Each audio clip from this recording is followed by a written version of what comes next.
Welcome to the Breakdown, everyone. I'm Lyndon Blake here with Ben Bobick. We are grooving through our Friday Football Fever previews, and today we are here at Port Charlotte.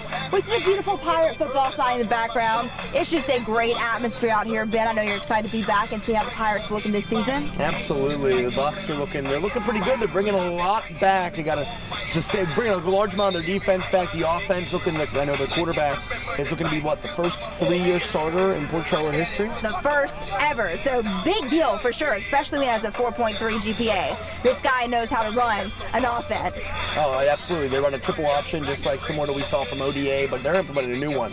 This offense has been here for a couple years now, and these guys have been working together for 2 or 3 years. They started a younger team 3 years ago to build to this moment. This is the year for them to accomplish something memorable for these kids.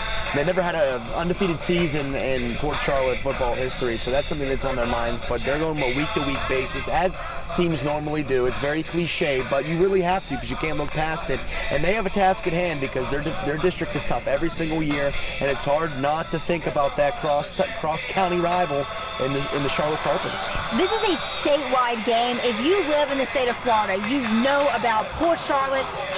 Yes. Jeb Bush, when he was running for president, he was here at the Port Charlotte game 2 seasons ago. So, I mean, everyone knows about this game, and that does linger in their heads all season. But some of the players say they just have to take it like a normal game and play their game, because if you get caught up in that hype, like Coach Ingman said, you'll get your brain smashed in. So we don't want any of that for them.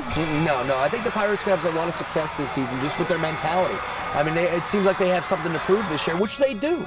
They really do have something to prove in terms of there have been so many, with 2 years ago, they were 1 point away from being an undefeated team. Last year was 4 points. And it's like, what's it going to take to get over that hump? And we talked to a lot of the players, and they just said focus. We just got to focus on what we control and what we can do. We're confident in our ability to compete every single week in and week out. And they know the task at hand because they've been there before. I mean, we got guys coming back, and the Pirates, I think, could really get over that hump this season.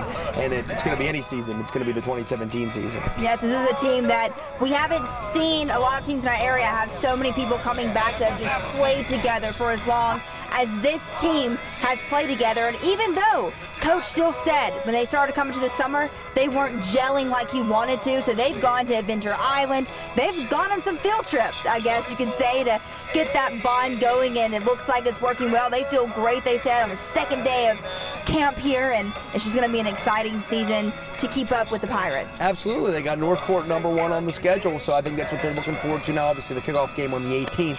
But I mean, it's going to be it's a big season ahead. They're going to take it week by week, and we're going to be all over them all season long. I'm sure that that Port Charlotte ball game will definitely be our Friday Football Fever game of the week if everything lines up as it probably should.